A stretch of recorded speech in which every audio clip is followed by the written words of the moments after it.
following is a chapter reading by the Worm Audiobook Project. Please support the original author at parahumans.wordpress.com. Thank you and enjoy.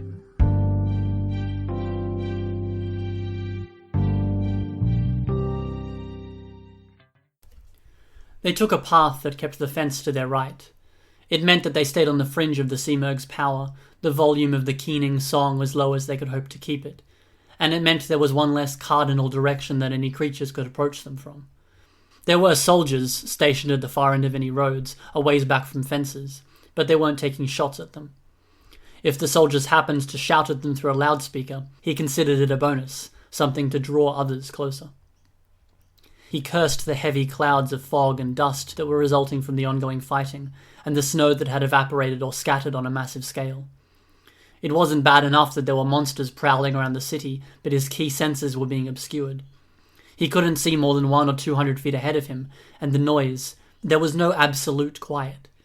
The screaming in their heads continued without end, low in volume and apparently low in effect, but there, always there. Just as distracting and nerve-wracking were the rumbles and sounds of gunfire, of distant explosions, of buildings collapsing, and of city streets being blasted to shreds. It was during one of the quiet moments, one of the periodic breaks in the distant chaos where there was only the song in their heads, that they heard a shrill scream. Kraus, Cody, and Marissa stopped in their tracks. "Was that in my head?" Kraus asked. "No, definitely a person. Or people. We should help them," Marissa said. "We'd be putting ourselves in danger," Cody replied. "No," Kraus said. "We should go." "I feel like you contradict me to be irritating," Cody growled. "We should go because there's barely anyone around," Kraus said. "And we've got to find a doctor. One person with the right skills in an area with very few people. And since someone's screaming, we know there's at least one person there." Kraus nodded. He didn't wait for further argument from Cody, sprinting ahead instead. His path took him to the foot of a set of tall buildings with stores on the lowest level. He was somewhat relieved that most of the fast food chains seemed familiar. Somehow it implied that home wasn't so far away. Tables and benches were bolted into the ground in a broad patio or plaza between the buildings. The fixtures that weren't exposed to the winds and shock waves that were rippling across the city and all the fighting were piled high with layers of snow and ice. Kraus could hear the crunch in the snow as Marissa and Cody caught up behind him. He glanced back to verify it was really them, then gripped his spear tighter. Screams, again, to his left. He hurried toward the sound. He knew the singing in his head was making him more impulsive, rounding off the edges of his sense of caution and pushing him to act rather than plan. It didn't matter. He had one goal in mind. 8 people were gathered in a burger joint with the lights off. More daunting were the 3 monsters that were in the room. One of the monsters was holding a 9th person off the ground. The windows had been shattered, and curls of snow flowed into the fast food place. Kraus dropped low, crouching behind a snow-covered patio. He gestured for Cody and Marissa to stop. The monsters included a man with a neck 3 times the usual length, and a gnarled hump on his back that was plated in armor. His arms split in 2 at the elbow, with one set of hands and one set of limbs that ended in built-in scythes. He was perched on a table, cackling. His jacket was clearly borrowed, ill-fitting around his hump, and he kept having to push the sleeves up so they wouldn't cover his hands or weapons. His partner held their victim, the 9th person in the room. She was big, maybe 7 feet tall, and heavy in a way that met some middle ground between being muscular and being fat. Big-boned might have been the most apt way to describe her, in a literal sense. Her skin was thick, her features blunt. She had a porcine nose and cauliflower ears. Her fingers were stubby and her lips so fat that they curled away from her comparatively tiny teeth. She might have weighed 400 pounds, and the way she was easily holding her victim in the air suggested she was strong enough to kill someone with one good punch. She wore only a set of greys that looked like a prisoner uniform. He could make out the first half of the word that was printed across her shoulders. GWER. Rounding out the group was a young woman. Something was off about her, besides the obvious physical changes. Thick, black horizontal lines striped her body, crossing her eyes like a blindfold, extending from the corners of her mouth, lining her chin and tracing down her neck. By the time they reached her fingers, her skin was more black than white. She wore the same prison greys, but had donned a jacket and boots. Her blonde hair was straight, her bangs cut severely across her forehead. She was off because there was a rigidity to her. She stood too straight, and every part of her except her clothing seemed to be drawn in horizontal and vertical lines. Scythe Arms finished laughing, took a second to compose himself, and then snarled with a viciousness that seemed to be in stark contrast to his previous humour. Ontigehi, Matroshka! The massive woman turned to shove her captured victim towards the girl with the lines.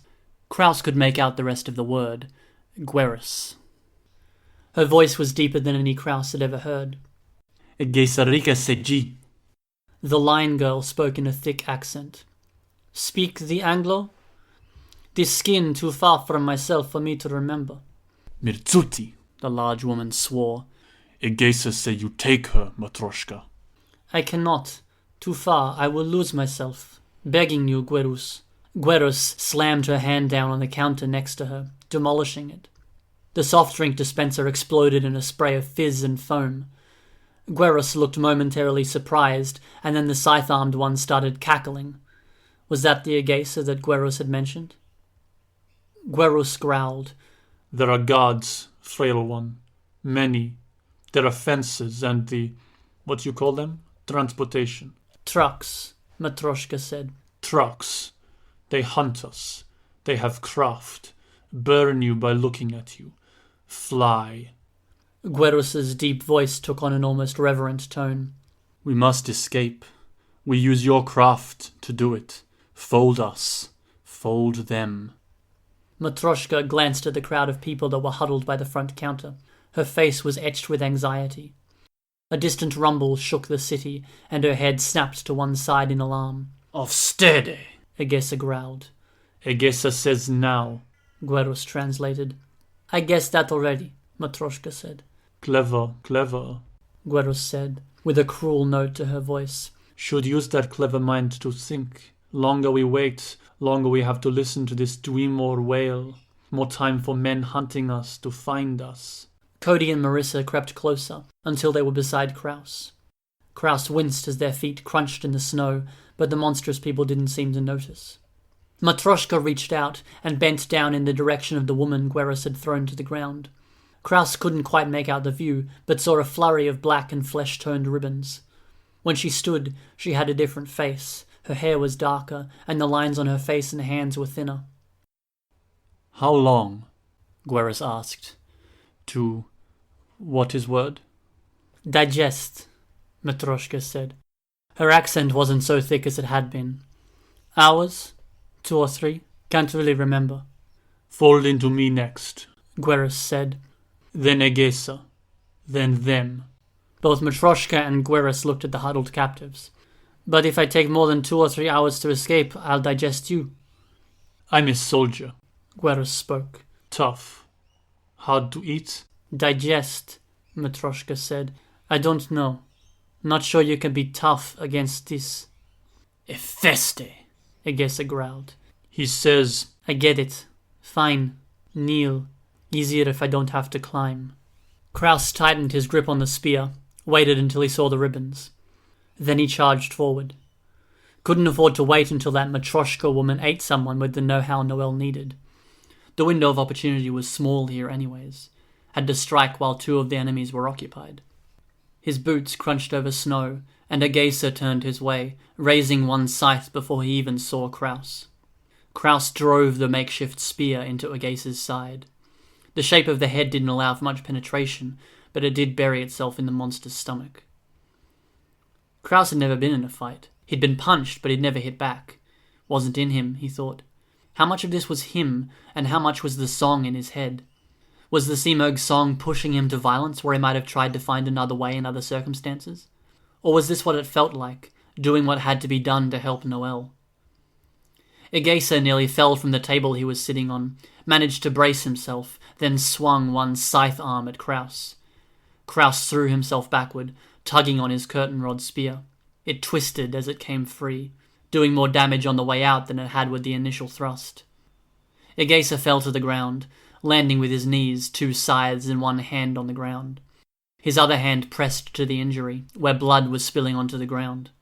The hump of a hunchback protected the man's head as he crouched before Kraus. Kraus looked at Agace's arched back, his legs and arms under him. He could have gone for the stomach again, but there were no guarantees. He jabbed for the armpit instead. Limit his range of attack.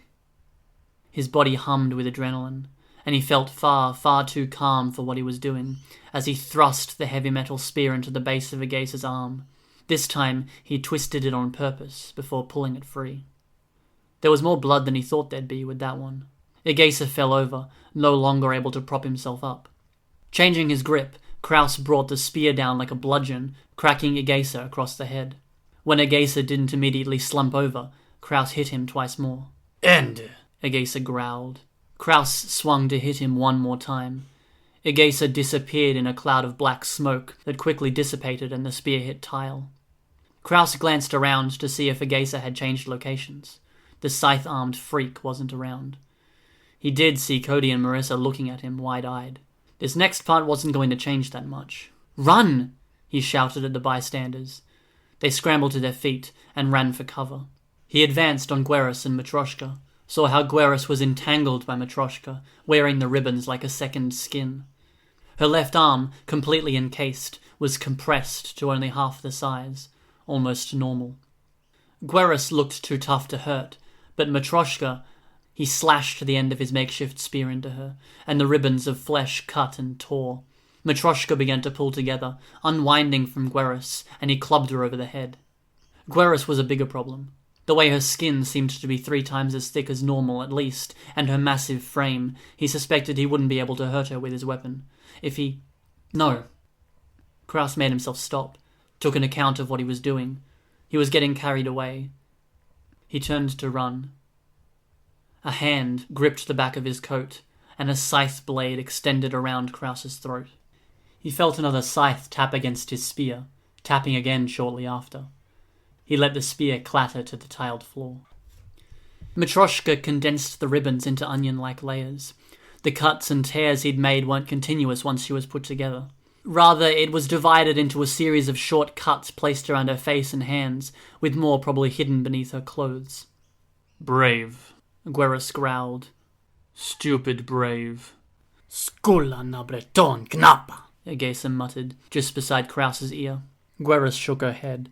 Na, och suffen knappa with hunchens fanaren Matryoshka kunan felden knappa. Agace shoved Kraus so that he stumbled forward, finding himself in the middle of the 3. English? Anglo? Matryoshka asked. We need the boy, Gwerus said. you fold him. Uh-huh, Matryoshka said. We'll need more. We'll find more. Soon? Women I just took will all be dissolved. Soon. Gwerus said. Kraus couldn't help but notice how even her dialect had changed since she'd absorbed the woman into her. You don't have to do this. Agace kicked him from behind, and Kraus fell to his hands and knees. Don't hurt him, Matryoshka said. They are enemies. Gwerus growled. They hunt us. We're not hunting you, Kraus said. Agace kicked him again for his trouble, driving a heel into Kraus's kidney. Kraus grunted and writhed at the pain. The screaming in his head was bad now, almost drowning everything out. It was almost affecting his vision. He couldn't help but think about the pressure of being deep underwater, being so deep he was barely able to function, except this wasn't imagined. It was real, despite being all in his head. That same pressure dimmed everything around the edges of his vision, made shadows darker and lights brighter. When spots appeared in his vision, he could almost imagine they were images. Agace pressed the tip of one scythe to Kraus's eyelid. abisgine aie, yeah? Kraus slipped, so to speak. He hadn't even realized he was resisting the song, but in the pain, in his momentary fear, he let himself listen, looked at the shapes that were filling in the dark places he could see. Am I giving up? This easily? The others need me. The others. Noelle, he mumbled. Francis? He winced. Call me Kraus. Everyone but my mum does. Kraus. Noelle tried the word. Okay. You want something? Just wanted to talk. When we were marking each other's papers in class, I got yours. Just wanted to say I like the way you think. He could see her expression change, as though the whole paradigm of the conversation had shifted. What did I say? Thanks, she said. Her eyes dropped to her lunch tray, and she speared a piece of lettuce on her fork. She popped it into her mouth and chewed, slowly, methodically, then glanced up at Kraus. The meaning was clear. With body language alone, she was asking, "Why are you still here?" Comparing the way you'd write an essay to how you'd design a game, plotting things both on a mechanical and general level, it was interesting to read, nerdy in all the best ways. That's a compliment, in case you're left wondering. All right. Thanks. He was turning to leave when he saw Marissa Newland approach and sit down next to Noelle. They weren't people he'd expected to see together. It wasn't that Noelle was unattractive, only that Marissa was a swan, one of the better-looking girls in the school, and Noelle was maybe best described as a sparrow. Small, nervous, plain. He hadn't imagined they had any shared interests, social circles, or friends. Marissa moved a small plate with a square of pizza on it to Noelle's tray before looking up at Kraus. "Kraus? You need something?" "Nah, said what I wanted to say." "Don't pester her, okay? I'm not doing anything more annoying than distracting her from lunch, and I was already leaving." "You two know each other?" Noelle asked. Kraus answered before Marissa could. "Our mums both do a lot of volunteer stuff for the school, bake sales and crap. Been a couple of times where we both got dragged in to help and wound up working together." "So I know exactly what to watch out for with you," Marissa said. "At any given point in time, you're pulling some nefarious prank, you're manipulating others to get what you want, you're making someone else look bad. Stop. All this praise is going to make me blush." "6th grade, Marissa said, turning to Noelle. "He tells his teacher, and I'm out of here," Kraus said, making sure to interrupt her. "I forgot Marissa knew about the more embarrassing stories." "Good riddance to you, then," Marissa said, smiling lightly. He wasn't 2 steps away before he heard her saying, "The ransack qualifiers." He turned, interest piqued. "What?" Marissa said. "Do I need to get back to the story to scare you off? Or are you going to make some crack about girls and video games?" "No, I'm not. You said qualifiers? As in competitive level?" "Yeah, we have a club we organized through the school to manage it. It was the only way I could get access to a computer without my mum looking over my shoulder." "No kidding. That's the same one Luke's in? You know Luke Brito?" "Yeah, he's in the group." "Ah," he said. He floundered. "I'm sort of lost for words. The bar for that sort of thing is higher than a lot of people think. Even getting to the point where you're in the qualifiers is pretty respectable. Kudos." "Thanks," Marissa said. "I won't subject you to my presence any longer. Good luck tonight. Really." "You play?" Noelle asked, the question abrupt. She tore off a bit of pizza crust and popped it into her mouth. It took Kraus a second to mentally shift gears. "Some. Casually." Marissa looked at Noelle to double-check, then gestured toward the empty seat across from them. Kraus sat, winced as a plastic tray clattered to the ground. Marissa screamed, the sound abruptly cutting off as she was tossed from the counter where the plastic trays were stacked to the ruined counter where the soft drink dispenser had been. She gasped for breath, struggled to climb to her feet, and fell. She was too dazed, and the ruined counter didn't offer much in the way of solid traction. Guerris advanced on her. Kraus forced himself back to reality, hurried to climb to his feet, only to feel the scythe's blade press hard to his neck, only his scarf keeping it from severing flesh. The screaming in his head was back, worse than ever. After the peace of the memory, the tranquility of being free of the screaming, still experiencing the warm buzz that surged through him, this wasn't where he wanted to be. "Began New York," Egesa hissed in his ear. "Don't understand a fucking thing you're saying," Kraus responded. In a strange way, he was pissed. Pissed in the way he might be if he'd been woken abruptly from a good dream. He knew it wasn't rational, knew it wasn't even healthy to think that way when the Seamerg was this dangerous, this insidious, but he was still upset. So maybe, in the smallest way, it gave him the push he needed to reach beneath his coat to where he'd stashed the sheathed kitchen knife. With his other hand, he found and dug his gloved fingers into the wound the spear had made, simultaneously twisting, putting his less vulnerable shoulder in the way of Egesa's scythe hand. It didn't matter. Egesa's knees folded as Kraus twisted his fingers in the wound, dug deep. The knife's sheath clattered to the ground, and Kraus dragged the blade across Egesa's long neck. Egesa pushed him away, blood fountaining down the front of his body. Krause's fingers were plucked free of the wet, sucking wound as the freak backed away. Egesa disappeared into wisps of dark smoke. "Stupid brave boy," Gwerus said. Krause glanced around the room as the massive bear of a woman turned to face him. Marissa was only just managing to stand, while Cody had backed up to the opposite end of the room, crowbar in hand. Matryoshka was on her hands and knees, not far from Cody. "Run!" he shouted. "Scatter!" He was only turning to run away from the brutish Gwerus when he realized the others might not be in a state to run. Marissa had been thrown hard, and he wasn't sure what kind of condition Cody was in. Not that it mattered. Gwerus picked Krause for her target. She wasn't fast. There was some small blessing in that. But he quickly realized that she was keeping up with him, and she didn't have half the trouble he did in wading through the deeper patches of snow. Slipping on ice, too, didn't prove to be a problem for her when she weighed enough that the ice shattered with each footfall. She caught up to him before he was clear of the plaza, grabbed him by the seat of his pants and the back of his coat. He stabbed at her hand with the knife and felt a fierce agony tear through his own hand. Blood welled out from his palm, warm as it ran down his arm to his elbow. Krause screamed. "No," Gwerus growled in her deep voice. "Stupid boy." "Begone," a man intoned. Krause felt himself slip from her grasp. He dropped to the ground. "Do it quickly," another man said. Krause turned to look, but he saw everything through a monochrome haze. His own hand seemed smoky, faint. "I'm a ghost?"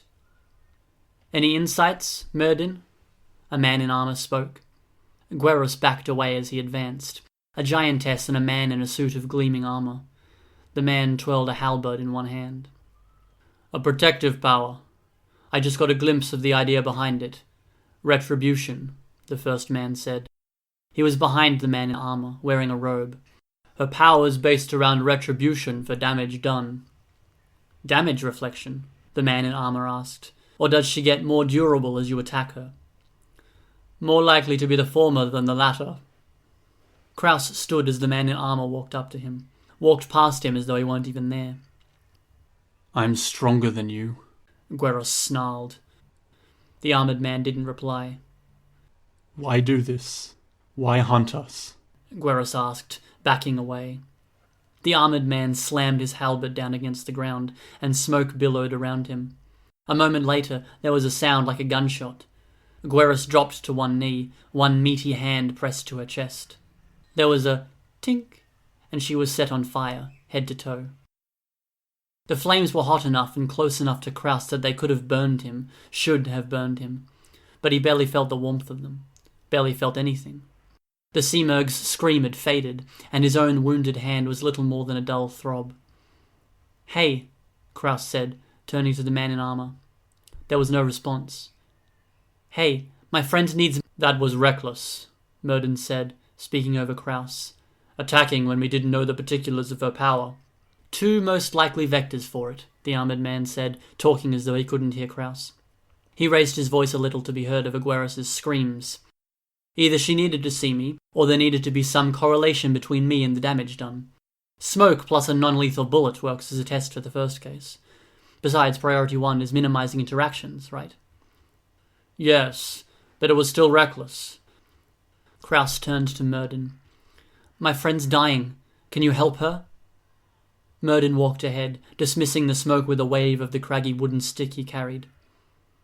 "Dragon," the armored man said. "I'm here." The woman's voice came from the armbands that they'd fixed around their wrists. "Merdin just shunted some kid out to minimize contact. I saw some blood. If I mark the location, can we get emergency services here for when he pops back in?" "We're overloaded. Was it a severe injury?" "Bad, but not severe." "We don't have the vehicle or personnel to spare, and quarantine will still be in effect." "Right. Where did our target land?" 200 feet away, down your 4 o'clock, Arms Master." "How are we for exposure?" "You two are good for another 17 minutes at the exposure you're facing. 20 if we push it. I can have a flight unit to you shortly." Krause hurried to follow them as they changed direction and began briskly walking towards the end of the street. Merdin spoke up. "How's the fight going?"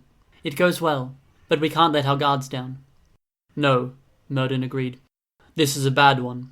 Too many possible avenues to cover, too much exposure time across the board." We're doubling down quarantine, and we'll have a processing center in place shortly. The president is pushing the DDID measure." "It's going to backfire," Murden said. "I've said it before, I'll say it now, and I'll remind you all I said it with every chance I get from now until the day I die. It's going to backfire." "I don't disagree," Dragon said. "But you're helping to enforce it." "I'm following orders." "No offense. I like you, Dragon, but that's the oldest excuse in the book." "I'm merely picking my battles." "If you're not going to fight this battle, then what will push you to make a stand?" "Murden," Armsmaster cut in, "ease up. And pay attention. This is it." Kraus stared. It was a section of building, white tile and white walls, a desk and a metal cabinet with a shattered glass pane. File folders were strewn over the floor and desk. In the midst of it all was a man in a white lab coat. His body had been shattered by the impact. "Damnation! If we could only look into this," Armsmaster said. "Priority 1. Minimize exposure." "I know, but this stands to answer a great deal many questions. If we can find where she opened that portal to—" "If she's answering questions for us, we don't want to know," Murden said. Armsmaster sighed. "I know. Can you shift this into one of your pocket dimensions?" "I get bad interactions if I transition something in one of my dimensions and back, or if I take things out of one dimension and put them into another. It doesn't compartmentalize into the dimension properly if it's been elsewhere too recently. Whether these people and objects came from somewhere else halfway across the globe or some pocket dimension, I don't think we want to test our luck and risk something disastrous." Kraus startled at that. "Is that what happened to me? Some bad interaction of interdimensional crap?" "I'm thinking white phosphor," Armsmaster suggested. Murden nodded. Dragon chimed in, her voice sounding from the armbands on their wrist. "Can't call in a strike until 15 minutes after the Seamerg is gone. Mark the area. I've got another danger site a quarter mile to your 6 o'clock. Then we're getting you clear." "Got it," Armsmaster said. Armsmaster tossed a small canister into the middle of the section of laboratory. They cordoned off the area with red tape, and then they left. Armsmaster used a grappling hook to fly to a nearby rooftop while Murden took to the air. With no way to follow, Kraus was left standing there. He prodded at a piece of rubble, but his hand passed through. Yet he was able to walk on the hard ground. He couldn't process it. "I don't understand," he muttered to himself. "It's not you, it's me." He folded his arms. "That's not something I ever expected to hear." "You can't blame me at least a little?" "No," Noelle said, shaking her head. She looked miserable, and he felt a knot forming in the pit of his stomach as he saw just how unhappy she was. It wasn't something he was familiar with, on a lot of levels. "Quiet," she said. "You've been great." He spread his arms. "I don't get it. I thought we were doing fine." "We aren't. It's not working." "I'm okay with it. I enjoy spending time with you, and I didn't get any impression that you were having that bad of a time either." "But we aren't." She stared down at her feet. "We're stalled. It isn't fair to you." "That's what you're worried about?" "Don't dismiss my concerns," she said, managing to sound a little angry. "No, it's fine. It's cool. I get that there's stuff you've got going on that you don't want to tell me about. I can be a bit of a jerk sometimes, but I'm not an idiot. And I'm not going to twist your arm to get you to share either. That's your stuff, and I figure you'll tell me in time. Or you won't." "It's not fair to you," she repeated. "I'm not saying things have to be equitable or balanced or fair or any of that. So who cares if things aren't fair?" "Don't do that!" He spread his arms for the second time in a minute, helpless. "Don't do what? Don't make sense?" Long seconds passed. He studied her, saw how dejected she was. Only minutes ago they'd been having a good time talking. Then things had fallen apart without warning, and it sounded like she wanted to break up. It's like karma for all the times I've pulled shit on others. Only I did it in fun, and this isn't fun in the slightest. "Someone said, a little while ago," Noelle spoke without looking at Kraus, "that I can't really forge a good relationship with others until I have a good relationship with myself." "You don't?" Noelle didn't say anything. "I think you're fantastic, if that counts for anything." "You don't know me." "I've been getting to know you some, and I've yet to see anything that's going to scare me away." She stared down at her feet. I don't think we should date. Okay, if you think that's for the best. But I just need you to do one thing. Look me in the eye as you tell me that. She glanced up at him, then looked down. She didn't say a word. Because, he went on, I think you've seemed happier than I've ever seen you since we started going out. Marissa said so too. Noelle glanced at him. He continued, if you really feel like us dating is making things worse in the long run, then I'm perfectly okay with breaking it off. I can leave the club if that makes things easier on your end. It was your thing before it was mine, and you've got enough on your plate with being team captain. I don't want you to leave the club. Okay, he said. He waited for her to speak, but she didn't. Listen, I get the feeling today is a bad day. I don't know why it is, but it is. And that happens. Fine. But I'm not willing to end this if it's just because the stars aligned wrong. So I'm asking you to tell me that you're worse off because we're together. Not asking for an explanation, just... Never mind, she said. Never mind? Just never mind. Can we forget this conversation happened? Sure, he said. He saw how dejected she looked. Want me to walk you home? She nodded. It was odd. He'd been punched before, had failed a grade, he'd lost his uncle, and yet it was here, beside his girlfriend, that he was unhappier than he'd ever been. He was helpless, confused, frustrated. All he wanted to do was help her, but he wasn't sure how. He fought the urge to sigh, and drew in a deep breath instead. The air in his nostrils was so cold he choked on it. All of his senses were plunged into high gear, a keening song so high-pitched it made his ears hurt, cold throughout his body, the smell and taste of dust thick in the air, and pain lancing through his right hand. Coughing, bewildered, he stared at the pile of rubble in the laboratory. Whatever effect had encompassed him, it was gone. Noelle. He scrambled up the pile of rubble. He remembered how they'd said they wouldn't bomb their site until after the Endbringer was gone, so he still had some time. He needed a first aid kit. He went through the cabinets and a set of drawers. Nothing. Empty test tubes, glass vials without any contents, canisters without contents, and paperwork. Lots of paperwork. His eyes settled on a metal briefcase beneath the desk, within a few feet of the dead man's hand. His fingers crossed for a portable case of medical supplies. He set it down on the desk and popped it open. Disappointment overwhelmed him. 6 metal canisters recessed in black foam with slots cut out to hold them. Paperwork was set in a flap on the lid. He swore. Newly purchased superpowers. He winced. He turned his head too fast, and the movement had almost made the song in his head worse, like the pain prompted by moving a broken limb. As had been the case with the birdcage and the newspaper, Krause's eye had caught on something. He'd always been a fast reader, was used to skimming through books, picking up the necessary words. As his glance had passed over the case, he'd read something in the text without even registering that he'd done it. He reread the first line, underneath the header. Congratulations on your newly purchased superpowers. His eyes moved down to the vials. He slammed the case shut and turned to leave. There was nothing here he could use for first aid, and certainly no doctors. He could only hope that Cody or Marissa had caught up with some of the people who they'd rescued from the 3 monsters. If there was any justice in the world, there would have been a doctor among them, and Cody or Marissa would have brought them to the house. He ran. He had to get back, rendezvous with the others, and get to someone who knew him. If he didn't hurry, he was worried he would slip into another memory and fail to find his way out again. The cold air burned in his lungs as he ran, the metal case swinging from his good hand, banging irregularly against his leg. Hi, this is Crispy. You just finished listening to a chapter from Arc 17, Migration, from the web serial Worm by J.C. McCrae. This production is brought to you by the Worm Audiobook Project. If you would like to know more about us or to volunteer your own services, please check us out at audioworm.rain-online.org.